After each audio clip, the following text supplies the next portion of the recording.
pour la revue des titres de ce jeudi 20 décembre. Plus que 5 jours et ce sera la nativité, oui.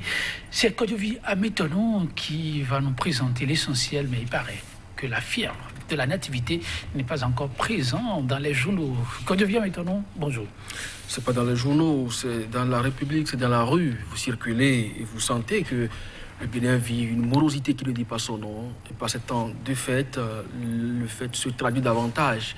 Et donc, vous n'avez donc qu'à faire un tour juste après votre plateau et vous réaliserez donc cette vérité. Encore une fois, bonjour. Bonjour également à nos amis téléspectateurs.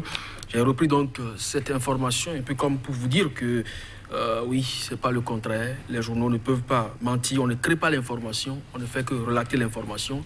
Et le réel ici, c'est que ça va pas. Ça va pas. Alors, qu'est-ce qui ne va pas? Mesdames et messieurs, Kodjovi Ametonon nous en dira un peu plus tout de suite et on démarre avec... Le journal La Dépêche, la moisson, elle est vraiment maigre. Nous sommes le jeudi et les informations qui apportent vraiment, les canaux du moins qui apportent les informations, surtout les vraies et crédibles, ne sont pas nombreux souvent les jeudis. Alors La Dépêche nous écrit donc un grand titre ce matin, rouverture de l'affaire ICC Service.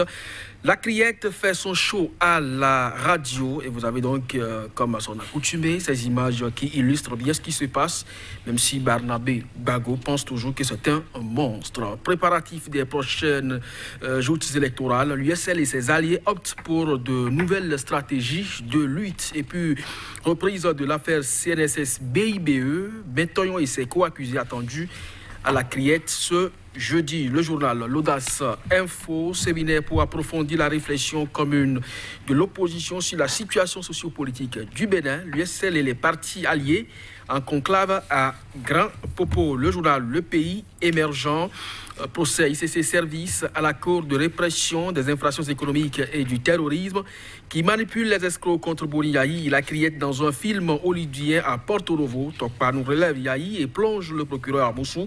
Le chien boit la caravane passe, les Béninois ont tout vu déjà. Et puis, arrestation de l'ancien ministre des Finances, Komi Kouché. Le journal revient là-dessus et écrit acharnement politique. C'est une interrogation. Voici ce que pense un avocat indépendant donc dans les colonnes du journal. Et puis, message du président de la République sur l'état de la nation. Que dira Patrice Talon pour convaincre le peuple béninois déjà déçu par sa mal-gouvernance. Matin libre, criette Bénin, procès ICC Service. Ça se dit et ça se dédie, je l'ai dit. Et puis le journal Nassiara, évaluation diagnostique des enseignants du secondaire. Le gouvernement jette l'éponge. Dossier ICC Service à la criette. Que cache la familiarité entre les escrocs et la cour?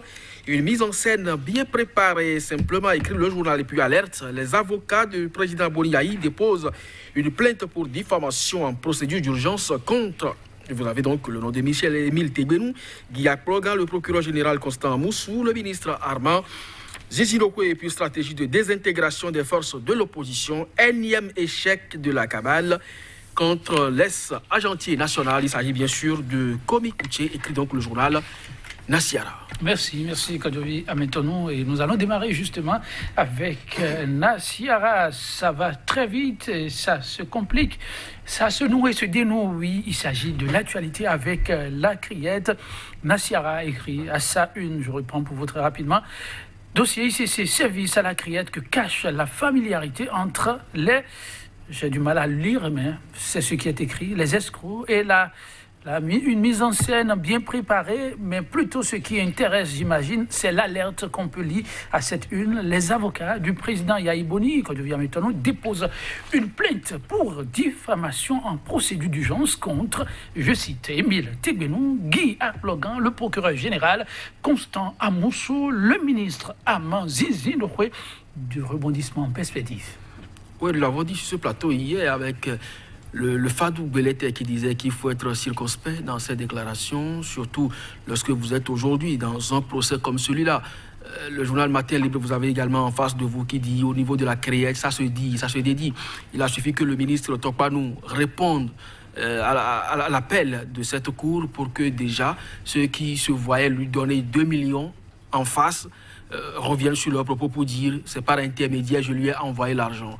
Il y a également le dossier Métoyon qui doit revenir aujourd'hui devant cette même criette dans laquelle on avait supposé remettre 2,5 millions à l'intéressé, qui finalement, le témoin intermédiaire dit qu'il n'a jamais vu Métoyon et qu'il, en tout cas de toutes les façons, c'est autant de faire aujourd'hui. Et si les avocats du président Boriaï jugent utile donc de porter donc cette affaire encore une fois devant une autre juridiction, je ne sais pas si c'est la criette qui connaîtra encore de ce dossier. Ça voudra dire simplement, un peu comme le titre du matin libre d'hier, les spoliés doivent attendre encore longtemps, Joël Eton dit, parce qu'on ne sait pas quand est-ce que ça va finir. Les déclarations des uns et des autres vont en contradiction. Il y en a même qui se contredisent eux-mêmes sur le plateau, donc devant le prétoire. Ça voudra simplement dire que nous ne sommes pas pratiquement au bout du tunnel dans ce dossier qui ne fait que commencer. Ah oui, et le bout du tunnel ne saurait être pour tout de suite un dossier aussi colossal que la cuisse de Jupiter. Le pays émergent que devient maintenant pour passer à une préoccupation qui taraude bien des esprits. Message du président de la République sur l'état de la nation. L'état de la nation, oui. Que dira Patrice Talon pour convaincre le peuple béninois déjà déçu par sa gouvernance? Oui, il ne manquera pas de mots. Vous savez, le chef de l'État, il a cette stratégie que beaucoup n'ont pas. C'est un bon orateur, même s'il a horreur du micro et des caméras. C'est quelqu'un qui a les mots doux et qui sait également parler. Donc là-dessus, moi, je ne crois pas qu'il manquera de mots pour convaincre. Et je continue pas à croire aussi, je l'ai plusieurs fois déjà rappelé sur ce plateau, en sa bonne foi.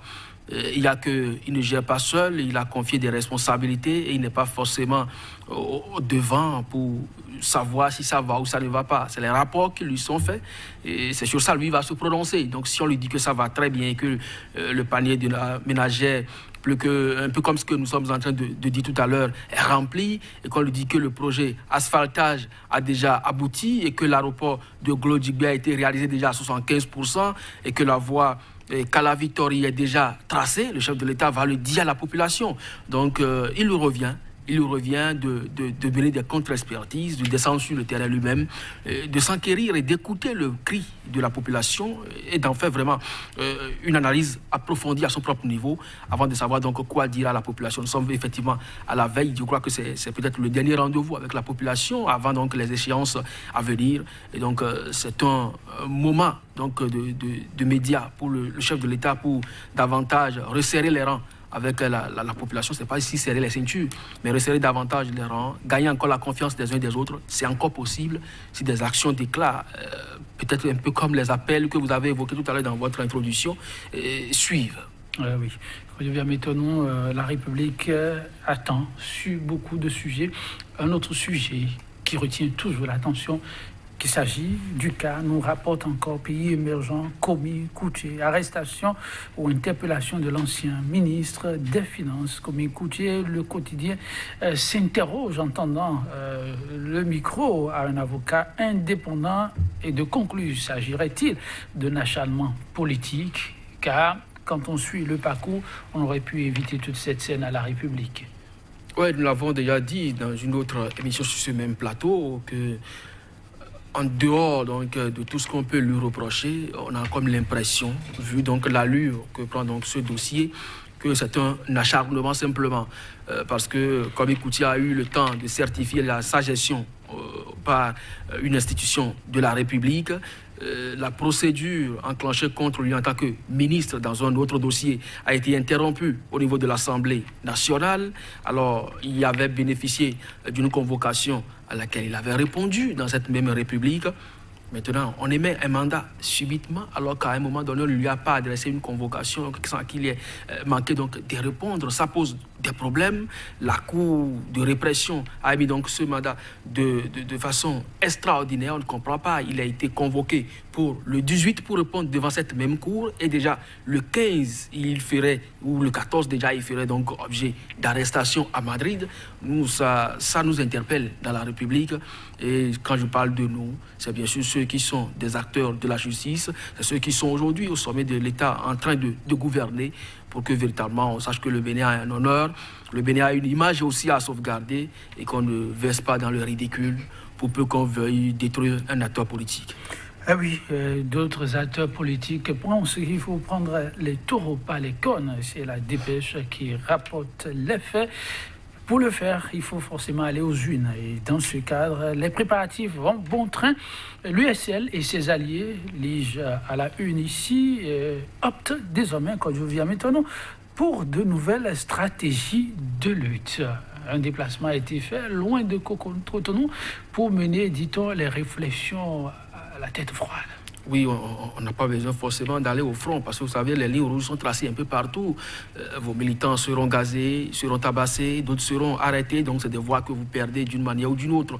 Pour aller aujourd'hui aux élections et gagner, il faut convaincre la population. Et pour le faire, il faut trouver les mots justes et donc toucher du doigt la réalité. Nous avons évoqué tout à l'heure un certain nombre de sujets sur lesquels le chef de l'État est attendu pour donc donner des explications à la population. C'est sa manière donc de rendre compte de sa gouvernance. Si aujourd'hui l'USL trouve que positionner la jeunesse est une bonne stratégie, il faut encore trouver les moyens pour convaincre la population à ce que le soir soit porté sur cette jeunesse-là. Je crois qu'un séminaire à grand propos n'est pas quand même à voir d'un mauvais œil. Merci, quand je viens maintenant, mesdames, messieurs.